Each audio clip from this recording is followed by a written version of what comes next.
Sigachi industries పేలుడుపై ప్రభుత్వం విచారణ committee పరిశీలించింది. ఘటనా ప్రాంతాన్ని సందర్శించి రాష్ట్ర ప్రభుత్వానికి నివేదిక అందించనుంది. కమిటీకి సైంటిస్ట్ డాక్టర్ వెంకటేశ్వరరావు అధ్యక్షత వహిస్తున్నారు. నెల రోజులలోపు సమగ్ర విచారణ జరిపి కమిటీ ప్రభుత్వానికి నివేదిక ఇవ్వనుంది.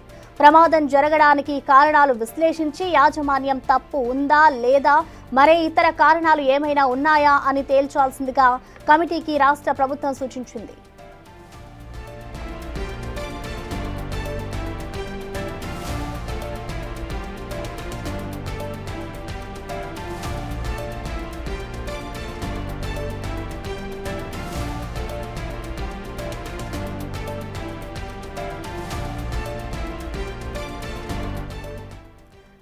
విచారణ కమిటీకి సంబంధించిన పూర్తి అప్డేట్స్ ని మా ప్రతినిధి విజయ్ అందిస్తారు. లైవ్ ద్వారా విజయ్. ప్రసన్న, కొద్దిసేపటి క్రితమే సిగాచి ఇండస్ట్రీస్ కు సంబంధించి ఆ ఫ్యాక్టరీలో రాష్ట్ర ప్రభుత్వం ఏర్పాటు చేసినటువంటి నిపుణుల కమిటీ పరిశీలన అయితే పూర్తయిపోయింది. కొద్దిసేపటి క్రితమే కమిటీ కూడా ఈ సిగాచి ఇండస్ట్రీస్ నుంచి కూడా వెళ్ళిపోయినటువంటి సందర్భం కూడా కనిపిస్తూ ఉంది. అయితే ముఖ్యంగా అసలు ప్రధానంగా ఈ దుర్ఘటన జరగడానికి గల కారణాలు ఏంటి అని కూడా కమిటీ అక్కడ ఉన్నటువంటి అధికారులతో పాటు అన్వేషించినట్టుగా కూడా తెలుస్తూ ఉంది. అయితే ఒక్కొక్కరిగా సుమారుగా 3.5 గంటల పాటు కూడా 4 సైంటిస్టుల బృందం అయితే సిగాచి ఫ్యాక్టరీలో అన్వేషణలు చేసినట్టుగా తెలుస్తోంది. ఆ యొక్క ప్రమాదం జరిగినటువంటి ప్రతి ప్రదేశాన్ని కూడా క్షుణ్ణంగా పరిశీలించినట్టుగా కూడా తెలుస్తూ ఉంది. అయితే ప్రమాదం జరగడానికి గల కారణాలను కూడా అటు కమిటీ నిపుణులు సైంటిస్టులు అన్వేషించినట్టుగా తెలుస్తూ ఉంది. ఇక సిగాచి ఫ్యాక్టరీలోని భద్రత అలాగే ఇతర వ్యవస్థలపైన కూడా ఆరా తీసినట్టుగా కూడా తెలుస్తూ ఉంది. అయితే ముఖ్యంగా ఈ కమిటీని ఏర్పాటు చేయడానికి గల ప్రధాన కారణం ఇలాంటి ఏదైతే దుర్ఘటనలు ఉన్నాయో, ఇలాంటి ప్రమాదాలు ఉన్నాయో, ఈ ప్రమాదాలు జరగకుండా ఇంకొకసారి పెద్ద ఎత్తున ఇలాంటి ఇబ్బందులు తలెత్తకుండా అంటే ప్రాణ నష్టం కూడా జరగకుండా తలెత్తకుండా కూడా చర్యలు తీసుకోవాలనేటువంటి ఉద్దేశంతో రాష్ట్ర ప్రభుత్వం కూడా ఈ చేసినట్టుగా తెలుస్తూ ఉంది. ఈ కమిటీని ఏర్పాటు చేసినట్టుగా కూడా తెలుస్తూ ఉంది.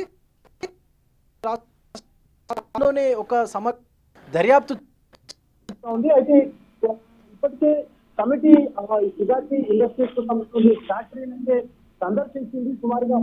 సందర్శించింది. సుమారుగా 3.5 గంటల పాటు కూడా ప్రమాదం జరిగినటువంటి ఆ ప్రదేశాన్ని అంతా కూడా కలియ తిరిగి ఎక్కడ ఈ యొక్క ప్రమాదానికి మొదట ఆనవాళ్ళు కూడా గుర్తించేందుకైతే కమిటీ నిపుణులు కృషి చేసినట్టుగా తెలుస్తూ ఉంది. అసలు రియాక్టరే కారణమా లేకపోతే కారణమా అన్నటువంటి ప్రారంభించింది. అంటే మొత్తం కమిటీకి సంబంధించి పరిశీలన చేసినట్టుగా తెలుస్తుంది. విజయ్, ఇప్పటికే చూసుకుంటే ఏదైతే మొన్న సిగాచి పరిశ్రమ ప్రమాదం జరిగిందో అప్పటి నుంచి కూడా ఇటు మృతదేహాల కోసం గాలింపు కొనసాగుతోంది. ఇప్పుడు మరొక మృతదేహం కూడా వెలికి తీసినట్టుగా తెలుస్తోంది. ఇటు అధికారులు ఆ కుటుంబ సభ్యులకి ఆ మృతదేహాన్ని అప్పగించారా? డీటెయిల్స్ ఏమైనా తెలుసా దీనికి సంబంధించి? ఎస్ ప్రసన్న, అయితే కొద్దిసేపటి క్రితమే మరొక మృతదేహానికి సంబంధించినటువంటి ఆనవాళ్ళు కూడా తెలిసినట్టుగా తెలుస్తూ ఉంది. అయితే బీహార్కు చెందినటువంటి నాగ పాశ్విన్గా కూడా అధికారులు అయితే గుర్తించారు. తన 1.5 కొడుకు DNA శాంపుల్స్ తీసుకొని సుమారుగా 48 గంటల తర్వాత కూడా నాగ పాశ్వాన్గా కూడా నిర్ధారణ అయితే చేశారు.